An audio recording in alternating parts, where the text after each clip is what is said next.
Abakulembeze b'omuluka gwe Bukasa Muyenga nga bakulembeddwamu yali ssentebe waabwe kyokka nga kati ye Road Kansala ku lukiiko lwa KCCA akiikirira omuluka guno bakonkomalidde ku kitebe ky'edivizoni ey'Amakindye n'ensimbi ezisoba mu bukadde 10 yabadde bazitute okuzikwasa tawuni kiraaka n'abakulembeze abalala ku kitebe ky'eggombolola y'e Makindye.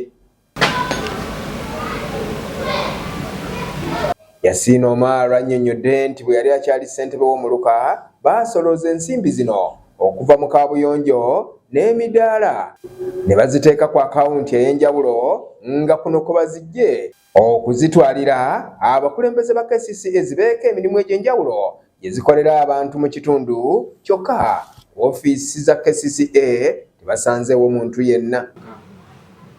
Ziva mu toilet y'e Namungo ne lockup emu eri mu Katale.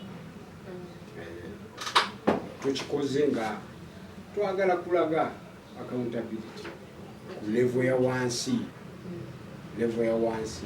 Kubanga byonna tubirekedde gavumenti ate ffe abantu ba wansi tetukola accountability.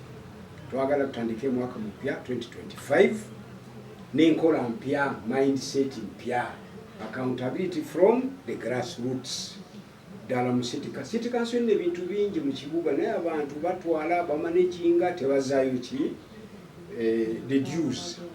Omaro agamba nti kyekiseera ne IGG ayingire mu nsonga z'ensimbi z'ekitongole ekya KCCA eziribwa abakulembeze ku miruka nti kubanga nnyingi zisoloozebwa naddala okuva mu kaabuyonjo, obutale, amasitoowa n'ebirala kyokka zonna abazisolooza bateeka ku mumwa ne beeriira. Tusaba Honorable Bittikamya ne ttiimu ye IGG ave kubanga yakyogera mirundi mingi ng'agamba okulwanisa enguzi si waggulu wokka ne wansi ku level ya LC1 ne 2 ne council ne ki.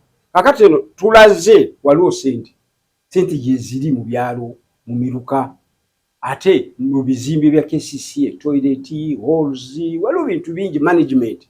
Kakati aveeyo abantu balage accountability. Ono akakasizza nga bw'abadde yayogedde ne bekikwatako okuli tawuni kiraaka omumyuka wa RDC Makindye n'abalala n'abakakasa nga bagenda obatwalira ensimbi zino ne bakakasa nti bajja kubeerawo ku ofiisi ku ssaawa 5 nga babalinze kyokka bwe batuukiddewo n'ensimbi ezibadde zisoba mu bukadde 10 tebasanzeewo mukulembeze yenna era nga n'omuwandiisi asangiddwa mu ofiisi ensimbi azigaanye ng'agamba nti bakama be tebannamugambako kukwata ssente zino ziyinza omuzaalira akabasa. So ensonga lwaki sisobola kukwata sente zino zirina okubeera mu mikono gya town clerk as the accounting officer Makindye division ne ward administrator avunaanyizibwa ku bukasa be bamanyi more about this money because be bamanyi reports concerning this. So ate n'ekirala town clerk ne ward administrators bali ku leave, bali mu official leave. So lwaki munsanzeewo mu office wano nze lwakuba nze siri ku official leave, that's why I'm here. Bakansala b'eggombolola y'e Makindye Yasin babadde nabo batuwadde endowooza yaabwe ku nsimbi zino zebabadde baleese. Nga ffe abakulembeze kiri mu tteeka nti kanso yeewa obuyinza ssente zino okukozesebwa. So ssente zino tuziwaayo naye tujja kusaba bajje babeeko bye batukolera e Bukasa kubanga zaavuddewa mu Bukasa naye nga tusaba kanso y'e Makindye yeebeekola ki eyisa resolution ku Road Kansala kyatukoze atulaze amazima tulina okutambuza nga buli kintu tuleese ssente ate abala kye batakolanga nako kati tuli basanyufu nnyo. Chairman waffe atulaze amazima bwe galina okubeera. Kansala waffe Chairman Yasin Omar atulaze tetulina okukola n'abala ne bakola ki ne bakwebera.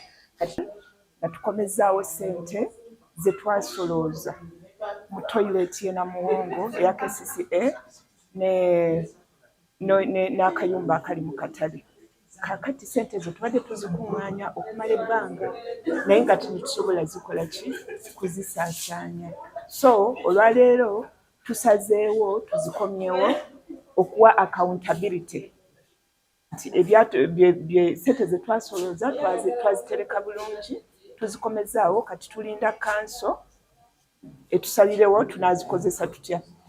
nze bino byaleero bineewunyisiza n'okuneewunyisa kuba kati nze ng'omutuuze omulungi munnayuganda omulungi amazima gali nti safuna za PDM era mbadde mmanyi bagenda kumpaako akakadde kange aka PDM nange nebaze president wano mba siise na mu bya protocol simanyi teekayo linnya kashiwali mumpeka kakadde ka PDM tweyagale abo balinga abantu 10 kati